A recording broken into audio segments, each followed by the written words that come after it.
નમસ્કાર વિદ્યાર્થીઓ. હવે આપણે સંસ્કૃતમાં છઠ્ઠા ધોરણમાં 8 તારીખે તમારે ટેસ્ટ છે, બરાબર. 8/8/2020 શનિવારે તમારે સંસ્કૃતમાં ટેસ્ટ હોવાથી આજે આપણે એ ટેસ્ટની તૈયારી માટે પુનરાવર્તન કરીશું. હવે જુઓ, તમારે ટેસ્ટમાં ત્રીજો, ચોથો અને પાંચમો એમ 3, 4 અને 5 ત્રણેય પાઠ પૂછાશે, બરાબર. હવે તૈયારી તમારે એવી રીતની રાખવાની છે કે 3 પાર્ટ તમારે ક્લિયર કરી નાખવાના છે. એના ક્વેશ્ચન આન્સર, એનું અનુવાદ, બરાબર, શબ્દોના અર્થ, જે કંઈ આપણે શીખી ગયા છે એ બધું જ. હવે પછી એક વખત પુનરાવર્તન કરતાં હું તમને બધી જ માહિતી આપી દઉં છું અને શીખવાડી પણ દઉં છું. પછી એક વખત જો કદાચ તમને ના આવડ્યું હોય તો આ વિડીયો થકી તમને તૈયાર થઈ જશે. એટલે વિડીયોમાં ધ્યાન આપજો, તમારી પાઠ્યપુસ્તક તમારી પાસે રાખજો, બરાબર. તો આપણે ત્રીજા પાઠથી તમારે શરૂઆત કરીએ કે તમારું ત્રીજું પાઠ છે લેખનમ, એટલે કે લેખન કાર્ય. હવે જુઓ, આજે તમારું પાઠ છે એમાં ફક્ત ને ફક્ત સંસ્કૃત અક્ષર કેવી રીતે લખાય એની માહિતી આપેલી છે. એની સાથે સાથે સંસ્કૃત ભાષા વિશે થોડી માહિતી આપેલી છે, બરાબર. કે સંસ્કૃત ભાષા જે છે એ નાગરી કે દેવનાગરી લિપિમાં લખાય છે. યાદ રાખવાનું છે તમારે કે સંસ્કૃત ભાષા નાગરી કે દેવનાગરી લિપિમાં લખાય છે. આપણી માતૃભાષા ગુજરાતી લિપિ દેવનાગરી લિપિમાંથી જ આવી છે, બરાબર. હવે જે શિરોરેખાને બાદ કરતાં ગુજરાતીમાં મોટાભાગના જે મૂળાક્ષરો છે તે દેવનાગરી લિપિની માફક જ લખાય છે. હવે અહીંયા જુઓ, કેટલાક મૂળાક્ષરોમાં વળાંકમાં થોડુંક જુદાપણું છે, બરાબર ને. એ મેં તમને આખી સમજ પહેલાં વિડીયોમાં આપી દીધી હતી કે આપણી જે સંસ્કૃત ભાષા છે એ નાગરી કે દેવનાગરી લિપિમાં લખાય છે, યાદ રાખવાનું, બરાબર. અને જે શિરોરેખા છે એની ઉપર આપણે જે લીટી પાડીએ છીએ જ્યારે સંસ્કૃત લખતા પહેલાં, સંસ્કૃત લખીને, બરાબર. તો એના જે ગુજરાતીના મોટાભાગના અક્ષરો જે છે ને એ સેમ જ છે, પણ પહેલાંમાં આપણે સંસ્કૃતમાં લીટી પાડીએ છીએ, ગુજરાતીમાં નથી પાડતા. અને વળાંકમાં થોડુંક જુદાપણું છે, બાકી તો બધા જ અક્ષરો આમ તો મળતા જ આવે છે. હવે જુઓ, તે આપણે સમજી ગયા હતા, બરાબર ને. એવી રીતે તમારે મૂળાક્ષરો લખવાના છે. ખાસ કરીને જ્યારે અનુલેખન કરવાનું તમને કહે ત્યારે એક એક અક્ષર, એક એક શબ્દ, એક જે વાક્ય છે એને જુઓ, અક્ષર કેવી રીતે પાડેલું છે એ પણ તમારે સંસ્કૃતમાં એવી જ રીતે લખવાનું છે. હવે જુઓ, એના ક્વેશ્ચન આન્સર આપણે જોઈ લઈએ, જે મેં તમને પહેલાં PDF કરીને મોકલાવી હતી. પછી એક વખત એના પ્રશ્નોના ઉત્તર જોઈ લઈએ કે સંસ્કૃત ભાષા કઈ લિપિમાં લખાય છે. કદાચ એવા પ્રશ્નો પૂછાય કે સંસ્કૃત ભાષા કઈ લિપિમાં લખાય છે, તો સંસ્કૃત ભાષા નાગરી કે દેવનાગરી લિપિમાં લખાય છે. સંસ્કૃત સિવાય બીજી કઈ ભાષા દેવનાગરી લિપિમાં લખાય છે, તો આપણી રાષ્ટ્રભાષા જે હિન્દી છે, બરાબર, હિન્દી આપણી રાષ્ટ્રભાષા છે એ પણ દેવનાગરી લિપિમાં લખાય છે. તમે આમ જોશો ને તો સંસ્કૃતમાં અને હિન્દીમાં તમને કંઈક ફરક નહીં લાગે, સરખા જ અક્ષરોને સરખી જ રીતે લખાય છે, બરાબર ને. શિરોરેખા ઉપર કરી જે લીટી પાડો છો તમે હિન્દીમાં, એવી જ રીતે સંસ્કૃતમાં પણ ઉપર લીટી પાડવામાં આવે છે, શબ્દની ઉપર લીટી પાડવામાં આવે છે અક્ષરની ઉપર. એટલે આપણી જે રાષ્ટ્રભાષા હિન્દી છે એ પણ દેવનાગરી લિપિમાં લખાય છે, સંસ્કૃત પણ દેવનાગરી લિપિમાં લખાય છે અને હિન્દી પણ. એટલે જો પ્રશ્ન પૂછવામાં આવે કે સંસ્કૃત સિવાય બીજી કઈ ભાષા દેવનાગરી લિપિમાં લખાય છે, તો આપણી રાષ્ટ્રભાષા હિન્દી દેવનાગરી લિપિમાં લખાય છે. એવી જ રીતે ત્રીજો પ્રશ્ન છે કે ગુજરાતી લિપિ અને દેવનાગરી લિપિમાં મહત્ત્વનો તફાવત કયો છે. તો ગુજરાતી લિપિમાં મૂળાક્ષરોની ઉપર શિરારેખા હોતી નથી. જે શિરોરેખા તમે પાડો છો ને હિન્દીમાં અને સંસ્કૃતમાં, એ શિરોરેખા આપણે ગુજરાતીમાં પાડતા નથી, બરાબર ને. સીધે જ અક્ષરો લખી દઈએ છીએ. જ્યારે દેવનાગરી લિપિમાં મૂળાક્ષરોની ઉપર શિરારેખા હોય છે. તમારે તફાવત લખવાનું કે ગુજરાતી લિપિમાં મૂળાક્ષરોની ઉપર શિરારેખા હોતી નથી અને પણ દેવનાગરી લિપિમાં મૂળાક્ષરોની ઉપર શિરોરેખા હોય છે. હવે જુઓ પ્રશ્ન નંબર 4 કે સંસ્કૃત ભાષામાં કેટલા સ્વર અને વ્યંજન છે. તો સંસ્કૃત ભાષામાં આ પ્રશ્ન છેક સુધી પૂછાય છે, છઠ્ઠામાં જ નહીં, બરાબર. 7મામાં, 8મામાં, 9મામાં, 10મામાં, 12મા ધોરણ સુધી, કોલેજ લેવલ તક આ પ્રશ્ન પૂછાય છે. એટલે આ GK તરીકે પણ, જનરલ નોલેજ તરીકે પણ તમને યાદ રાખજો કે સંસ્કૃત ભાષામાં કેટલા સ્વર અને વ્યંજન હોય છે. તો સંસ્કૃત ભાષામાં 13 સ્વરો હોય છે અને 33 વ્યંજનો હોય છે. કેટલા સ્વરો? 13 સ્વરો અને 33 વ્યંજનો. જો અ, આ, ઈ, ઉ, રૂ, ઋ, એ, ઓ, ઔ એ સ્વર છે અને વ્યંજન કથી આ જે ઉપરના અક્ષરો બાદ કરી નાખ્યા ત્યાંથી લઈને હ સુધી. જો ક, ખ, ઘ, ઘ, ડ, ચ, છ, જ, ઝ, ટ, ઠ, ડ, ઢ, ત, થ, દ, ધ, ન, પ, ફ, બ, ભ, મ, ય, ર, લ, વ, સ, સ, અને હ. આમ કુલ 33 વ્યંજનો છે. બરાબર. સંસ્કૃત ભાષામાં 13 સ્વરો અને 33 વ્યંજનો છે. સંસ્કૃત ભાષા કમ્પ્યુટર માટે કેવી ભાષા છે? તો કમ્પ્યુટર વિજ્ઞાનના નિષ્ણાતોના મતે સંસ્કૃત ભાષા કમ્પ્યુટર માટે પૂર્ણપણે અનુકૂળ છે. બરાબર. કમ્પ્યુટરમાં એના વર્ડ્સ નખાય છે અને આપણે અત્યારે પેપર ટાઈપ કરીએ છીએ, મટીરિયલ ટાઈપ કરીએ છીએ, થાય છે. બરાબર. સંસ્કૃત ભાષામાં લખાય છે.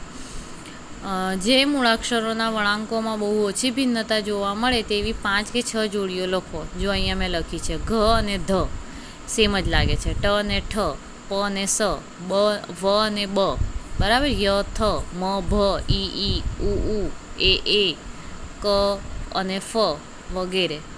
બરાબર. ખાસા બધા એવા અક્ષરો છે કે જેમાં ઓછી ભિન્નતા વળાંકોમાં લાગે તમને. દાખલા તરીકે અહીંયા જુઓ ઘ અને ધમાં ખાલી ધમાં મીંડું છે અને ઘમાં નથી, એટલું જ ફરક છે. બરાબર. પ અને સ ષટકોણના સમાં આડી લીટી છે અને પમાં નથી. વ અને બમાં પણ એવું છે. બરાબર ને. ય અને થમાં ગોળ વળાંક છે, યમાં નથી. એટલે આવી રીતે ઘણા બધા અક્ષરો એવા છે કે એમાં ઓછી ભિન્નતા છે. આ પ્રશ્નોત્તર તૈયાર કરજો, અનુલેખન કરતા રહેજો જેથી તમને સંસ્કૃત લખતા આવડે. બરાબર. હવે જુઓ, એવી જ રીતે તમારું ચોથું પાઠ છે સંખ્યા. હવે સંખ્યા તમારે 1 થી 12 સુધી છે. એ સંખ્યા તમારે સંસ્કૃતમાં જે અક્ષર છે એ પણ તૈયાર કરી નાખવાના, સંસ્કૃતમાં એને શું કહેવાય એ પણ તૈયાર કરી નાખવાનું, એની સાથે ગુજરાતી પણ તૈયાર રાખવાનું, એટલે તમારાથી ભૂલી ના જવાય. બરાબર ને. હવે જુઓ, સંખ્યામાં 1ને સંસ્કૃતમાં કહેવાશે એકમ, અને કેવી રીતે પડે છે એ સામે અંક પાડેલો છે. 2 તો 2ને કહેવાશે દ્વે. 3ને ત્રીણી. જો કેવી રીતે 3 પાડેલું છે શીખવાનું છે. બરાબર. 1 થી 12 સુધી સંસ્કૃતમાં લખતા શીખવાનું છે તમારે, અક્ષરોમાં પણ અને એના જે અક્ષર છે એમાં, અને એને કઈ રીતે લખાય, બરાબર, એના આંકડા કઈ રીતે પડાય એ પણ તમારે શીખવાનું છે.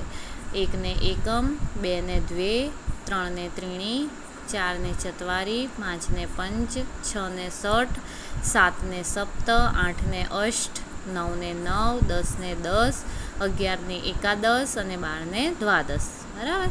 એકમ, દ્વે, ત્રીણી, ચત્વારી, પંચ, ષટ, સપ્ત, અષ્ટ, 9, 10, એકાદશ, દ્વાદશ. આવી રીતે તમારે સંખ્યા તૈયાર કરી નાખવાની છે. એની સાથે જો એનો સ્વાધ્યાય, હવે આવી રીતે તમારે કદાચ પૂછાય તો તમારે લખવાનું છે. અંક પૂછાય, બરાબર, તો તમારે શબ્દોમાં લખવાનું, અને શબ્દ પૂછાય તો તમારે અંકમાં લખવાનું. એટલે આવી રીતે તમારે તૈયાર કરી નાખવાનું છે. જો અહીંયા પહેલું જ છે 5, એને 5ને સંસ્કૃતમાં કહેવાશે પંચ.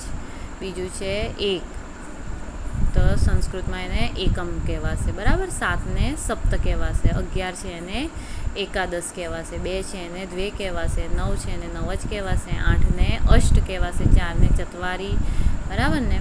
આવડશે ને, એકદમ સહેલું છે. 3ને 6 છે, 6ને ષટ, 10ને 10, 3ને ત્રીણી. બરાબર ને. 12ને દ્વાદશ. એવી રીતે નીચેના જોડકા જોડો. એમાં જુઓ, શબ્દ છે અંકોની સામે જોડવાના છે. પછી છે નીચે આપેલા શબ્દોને અંકોમાં લખો. તો એકાદશ, તો એકાદશ કેવી રીતે લખાય એ તમને આવડે જ છે, આવડી જ જાય. બરાબર ને. આગળ આપણે જોયું ને એવી રીતે આમાં જોઈને પણ તમે લખી શકો, અને હું તો માનું ત્યાં સુધી તમે તૈયાર કરીને પછી લખજો, ટ્રાય કરો, એટલે તમને આવડી જાય. આપણે એની સાથે પરીક્ષાની પણ તૈયારી થઈ જાય, ટેસ્ટની પણ. જો તમારે આ જે છે એકાદશ, 9, ષટ, અષ્ટ અને પંચ એને અંકમાં લખવાનું છે. હવે જુઓ, એવી રીતે તમારે 5મો પાઠ આપણે જોઈએ, હસ્તી હસ્તી હસ્તી, જે ગયા અઠવાડિયે જ મેં તમને શીખવાડી દીધું છે. બરાબર.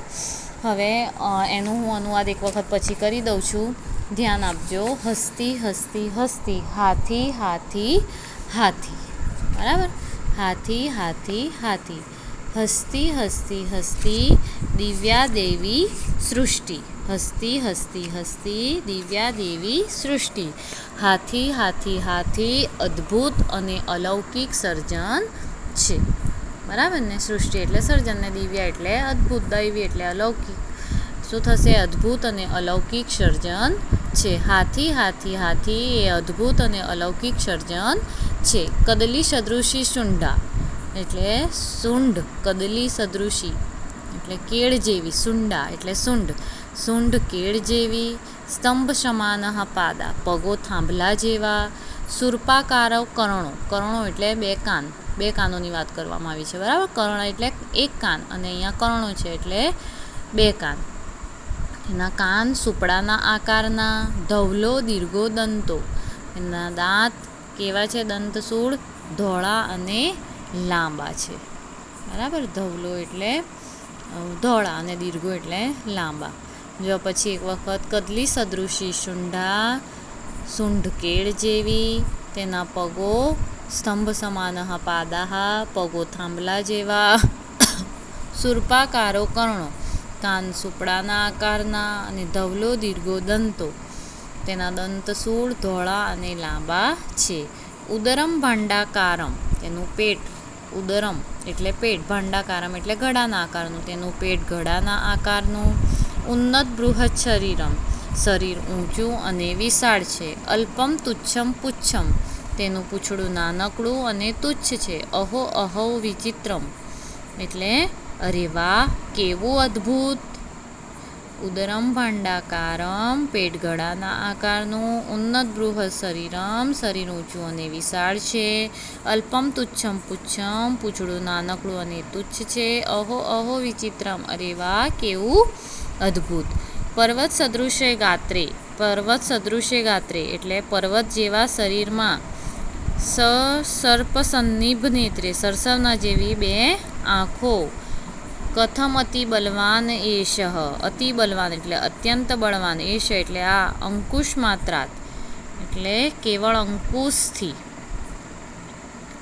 ભીત એટલે ડરેલો. બરાબર? જો એનું આખું અનુવાદ કેવું થશે? પર્વત સદૃશ્ય ગાત્રે, પર્વત સમાન શરીરમાં. સરસપ સન્નિભ નેત્રે, સરસવ જેવી બે આંખો છે. કથમ અતિ બલવાન એશે, અંકુશ માત્ર ભીત. અત્યંત બળવાન આ હાથી કેવળ અંકુશથી કેવો ડરે છે? કેવળ અંકુશથી કેવો ડરે છે? પર્વત સદૃશ્ય ગાત્રે, પર્વત સમાન શરીરમાં. સરસપસન્નિભ નેત્રે, સરસવ જેવી બે આંખો છે. કથમ અતિ બલવાન એશ, અત્યંત બળવાન આ હાથી. અંકુશ માત્રાદ ભીત, કેવળ અંકુશથી કેવો ડરે છે. બરાબર? આવી રીતે તમારે એનું ભાષાંતર તૈયાર કરવાનું છે. અને નોટબુકમાં તો તમે લખી જ નાખ્યો હશે, એને તૈયાર કરી નાખવાનું છે તમારે. બરાબર? એવી રીતે જો એનો સ્વાધ્યાય છે એમાં મેં તમને સમજ પાડી દીધી હતી. બરાબર? કે ચિત્રમાં જોઈને આપેલા કોઠામાં એના અંગોના નામ લખવાના છે. કે આંખને નેત્રમ કહેવાશે, સૂંઢને શુંઢા કહેવાશે. બરાબર? પછી એના પગોને પાદાહ લખવાનું છે તમારે. કાનને કર્ણહ લખવાનું છે. બરાબર ને? પછી છે કાવ્ય પંક્તિ સુવાચ્ય અક્ષરો લખો. જેવી છે એવી ને એવી તમારે એ જ અક્ષરમાં લખવાની છે. બરાબર? પણ સુંદર અક્ષર, સારા અક્ષર, બિલકુલ સારા અક્ષરે તમારે લખવાનું છે.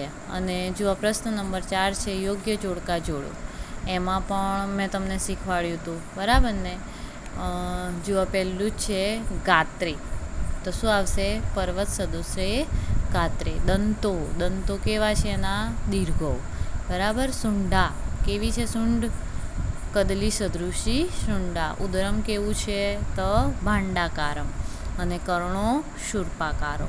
બરાબર? આવી રીતે તમારે કોષ્ટક બનાવવાનું છે અને લખવાનું પણ છે એની સામે, અને તૈયાર કરવાનું છે. બરાબર? પરીક્ષાની તૈયારી રાખવાની છે. આ જો રિવિઝન કરવાનું મુખ્ય હેતુ એટલો જ છે કે તમારે ગોખવું ના પડે અને તમને તૈયાર થઈ જાય અને ટેસ્ટની પણ તૈયારી થઈ જાય. હવે જો ચિત્રોની સામે આપેલા ખાનામાં તેના સંસ્કૃત નામ લખો. તો પહેલાંમાં શું આવશે? કદલી, પછી શૂર્પ.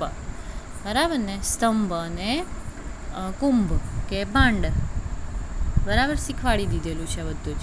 હવે તમારે ટેસ્ટની તૈયારી કરવાની છે. 8 તારીખે આપણે ટેસ્ટ લઈશું, બરાબર, સંસ્કૃતમાં. આશા રાખું છું કે તમને સમજ પડી ગઈ હશે. તમારે 3, 4 અને 5 ત્રણેય પાઠની તૈયારી કરવાની છે. અસ્તુ.